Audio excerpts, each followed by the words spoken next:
Magandang araw po sa kanila lahat. Ito po ang inyong lingkod, Pastor Renald Lagrimas, and welcome po sa Holy Week Special ng Disciple 360 at inaanyayahan natin that for the next minutes, samahan niyo po kami as we discuss sa hapong ito ang kahalagahan. Bakit ba kinakailangang mamatay ang Panginoong Jesucristo dun sa krus ng Kalbaryo?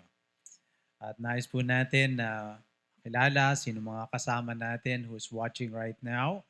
Alam po natin with this summer heat ay masarap na magkasama-sama. Yung iba marahil nasa aircon, yung iba marahil nasa beach.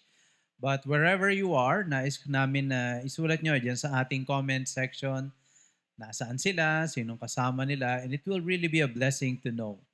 So, sit back at pag-aralan natin ngayon kadahilanan bakit kailangan ipako ang Panginoon sa krus ng Kalbaryo.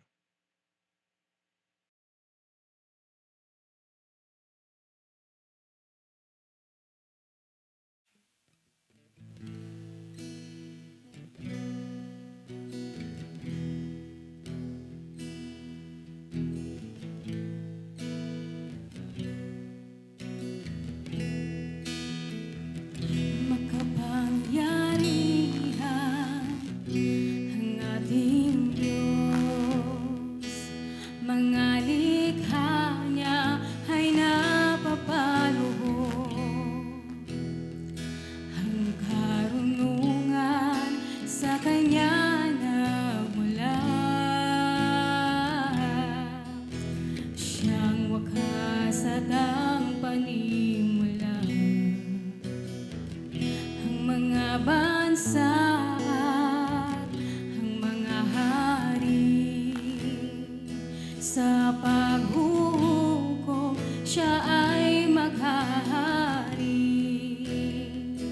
Kamangha-mangha ang mga gawa niya, wala nang makahigit pa sa Kanya.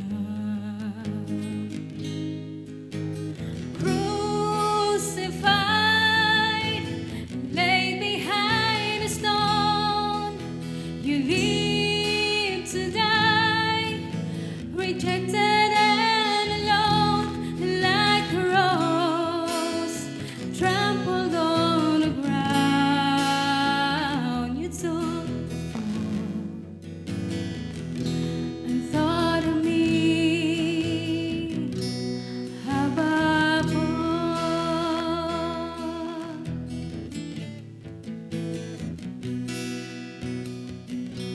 above all powers, above all kings, above all nature and all created things, above all wisdom and all the ways of man. You were here before the world began. Above all kingdoms, above all kings, above all wonders the world has ever known, above all wealth and treasures of the earth, and there's no way to measure what you're worth. Si Jesus ipinako sa krus, nabuhay siya, itinakwil ng iba, wari rosas na inapakapakan. Hari ka man, nagpakumbaba sa iyong mga likha.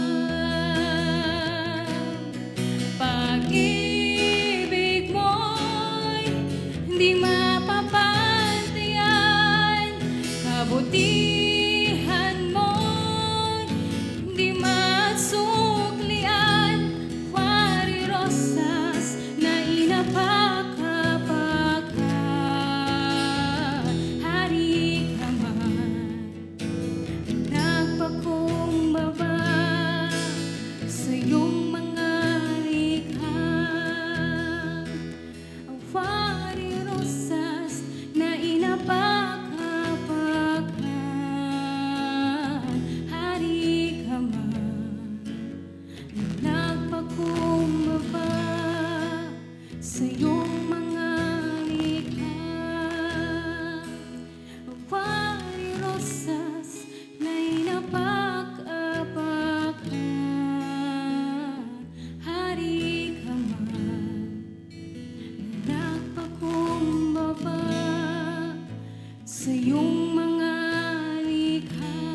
So welcome po muli sa ating pong pag-aaral, and we have been studying so many things na itong nakaraang Holy Week po mula sa panalangin ni Jesus before He was um, captured para siya ay hatulan hanggang sa kanyang mga sinabi sa krus ng Kalbaryo. At ngayon, magandang pag-usapan natin, of course, yung kadahilanan. Bakit ba napako ang Panginoong Jesucristo? And with us this afternoon, kasama po natin ang isa sa minister ng ating church. Pakilala po ang sarili sa kung ano yung ministry nila. Ako po si Brother Larry Lacson. Hawak ko po ang campus ministry at the same time sa Porpis po. So siya ay bahagi ng ating four-piece ministry at dun sa ating mga campus ministries. And we're so privileged no, sa ating campus ministry at katatapos lang ng ilang mga activities natin, yung recognition, recollection, graduations. At now, I hope kasama natin ang bawat isa as we study this afternoon. So, Sir Larry, sa tingin nyo, bakit ba mahalaga talaga na ipako ang Panginoong Jesucristo sa krus ng Kalbaryo? Talagang napakahalaga po na maipako ang ating Panginoong Jesus no, sa krus ng Kalbaryo. Dahil sabi nga po sa Romans 3:23 na sapagkat ang lahat ay nagkasala at walang sinumang nakabuot sa kaluwalhatian ng Diyos. Lahat tayo ay makasalanan at walang exempted dito. Yeah. Okay. So, alam natin lahat yon. Lahat tayo nagkasala. At sa tingin nyo, meron kaya tayong magagawa para mailigtas talaga sarili natin? Para sa akin palagay, wala naman talaga tayong magagawa. Yeah. Kasi yun din naman ang sabi sa Bible, ano? Hindi natin maabot yung pamantayan ng Panginoon sa atin. So, kung lahat tayo ay nagkasala, bakit niya kinakailangan pang mamatay para sa atin? Kailangan mamatay ng Diyos para isakatuparan yung hinula doon sa unang tipan na mayroong isang darating na tagapagligtas. At para maisakatuparan na rin yung pag-ibig ng Diyos sa atin. Okay. Saan natin makikita yung hula na yon? Sa Isaiah 9:6, sinabi dito na mayroong isang darating na tagapagligtas na tatawagin siyang Wonderful Counselor, Mighty One. Yeah, mighty God, Everlasting Father, the Prince of Peace. So siya ay naparito to fulfill. Sabagay, alam natin yan dahil nagkasala ang mga ninuno natin during the time pa lang sa Garden of Eden, ay ipinangako na rin in Genesis chapter 3 verse 15 na yung binhi ng babae ay pupunta rito para sirain ang kapangyarihan ng kaaway, but in the process, siya ay mamamatay. No? Dudurugin yung kanyang sako. Pero nabanggit nyo kanina na isang dahilan bakit niya to ginawa ay dahil sa pag-ibig ng Panginoon. Ano bang nasabi ng Bible dyan? Sabi sa Bible kasi, gayon na lamang ang pagsinta ng Diyos sa sanlibutan. Kaya ibinigay niya ang kanyang bugtong na anak na ang sino man sumampalatay sa kanya ay magkakaroon ng buhay na walang hanggan. So, sa kabila ng pagiging makasalanan natin, pinakita ng Diyos na mahal niya tayo at binigay niya yung kanyang sariling anak para bayaran yung ating kasalanan. And yet, noon pa, pinlano niya na to.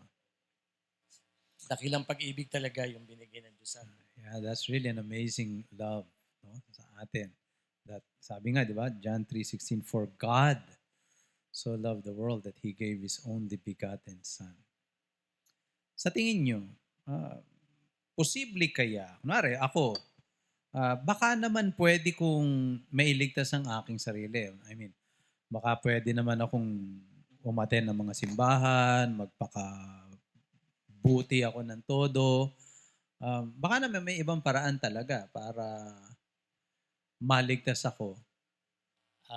Di ba sinabi sa Bible na sa biyaya lamang tayo nangaligtas. Hindi sa pamamagitan ng mabubuting gawa. Kaya sa tingin ko walang tao na pwede magligtas sa sarili nila maliban lamang sa Diyos na namatay doon sa krus ng Kalbaryo. Magandang paalala yon, ano, na talagang ang salvation ay kailangan talaga natin kasi makasalanan tayo at hindi natin kayang iligtas ang ating sarili. Pero sa tingin nyo, sabihin natin, ako, hindi ko kayang iligtas ang aking sarili, pero posible kaya sa ibang paraan na maligtas ang tao, sabihin natin, sa relihiyon, sa simbahan. Meron pa bang ibang paraan? Dapat lang ba talaga si Jesus?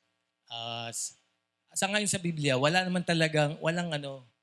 makakapagligtas maliban lamang sa isang ah, maliban lamang sa isang naghain ng buhay ng pagmamahal. At ito ay ginawa na ni Jesus doon sa krus ng Kalbaryo na siya bilang anyong Diyos ay nagsatao para abutin ng mga tao at para dahil sa pagmamahal niya sa ating mga makasalanan, para tayong mga maligtas. Pinakita dito yung pagmamahal ng Diyos na walang hanggang pagmamahal. Makapangyarihan yung kanyang pagmamahal. At dahil sa pagmamahal na to, hinanda niya yung sarili niya na mamatay sa krus ng Kalbaryo para tayo maligtas. Bagay, sinabi rin sa banal na kasulatan, di ba? In John 14:6, no, I am the way, the truth, and the life. No one comes to the Father except through me. Talagang sinabi niya Panginoon mismo, ako lang. And I think yun ang challenge ng marami na maisip na walang ibang paraan. Siya lang. Walang ibang kapangyarihan, walang ibang authority. Siya lang talaga yung kailangan natin para mapalapit tayo sa Ama. So sa tingin nyo, kung ginawa na ni Kristo lahat para sa atin dahil mahal nga niya tayo, tinutupad niya yung mga pangako, at siya lang talaga yung paraan, ano ang pwedeng gawin ng tao ngayon para maranasan yung ginawa ng Panginoon doon sa krus ng Kalbaryo? Ang, ang sabi lang sa atin ay manampalataya tayo, di ba? Sabi, manampalataya ka, kilalanin mo ikay makasalanan, at tanggapin mo siya sa ating puso. Pagsisihan mo yung mga kasalanan, di ba? Tapos manampalataya ka at papasukin mo siya sa iyong puso bilang Panginoon Nasa sa sarili Bible ba yan? tagapagligtas. Nakasulat ba siya Nasa sa Bible Bible? po to. Sabi nga dito, sa Romans 6:23 na ang kabayaran ng kasalanan ay kamatayan. At kinakailangan talaga na tayo ay manampalataya sa Kanya. Yan, ang kabayaran ng kasalanan ay kamatayan, pero ang regalo ng Diyos ay buhay na walang hanggan kay Kristo Jesus. At sinabi rin naman talaga niya, no, in John chapter 1 verse 12, nang sino mong sa kanya isasampalataya ay papagkalooban ng karapatang maging anak ng Diyos. And nga, maalala natin yun kasi as we look back sa naganap dun sa krus ng Kalbaryo, makikita natin yung magnanakaw na kasamang nakapako ng Panginoong Kristo. Hindi na siya nakagawa ng mabuti, hindi na siya naka-attend sa church, hindi na siya nakatulong sa kapwa, magnanakaw nga siya. Pero siya mismo nakaranas nung pagliligtas ng Panginoon to the point na sinabi ni Jesus sa kanya, ngayon din, kakasamahin kita sa paraiso. Alam po ninyo, mahalaga talaga mga kapatid na maintindihan natin bakit kinakailangan mamatay ng Panginoon. At tama yon. Una, aminin natin na tayo ay makasalanan. Pagsisihan natin ito, talagang talikuran natin. And then ipagtiwala natin ang ating buhay sa Kanya bilang ating Panginoon at sariling tagapagligtas. Tayo po muna ay sumandaling manalangin. Lumapit po tayo sa ating Panginoon. Mapagpalang Ama, salamat po. Salamat sa iyong pag-ibig sa amin. Salamat sa kaligtasan na nasa sa Panginoong Kristo. At ngayon, naintindihan namin, Panginoon, bakit kinakailangan mong ipako sa krus ng Kalbaryo? Bakit kinakailangan ikaw pa ang mamatay? At nagpapasalamat kami dahil ginawa mo to.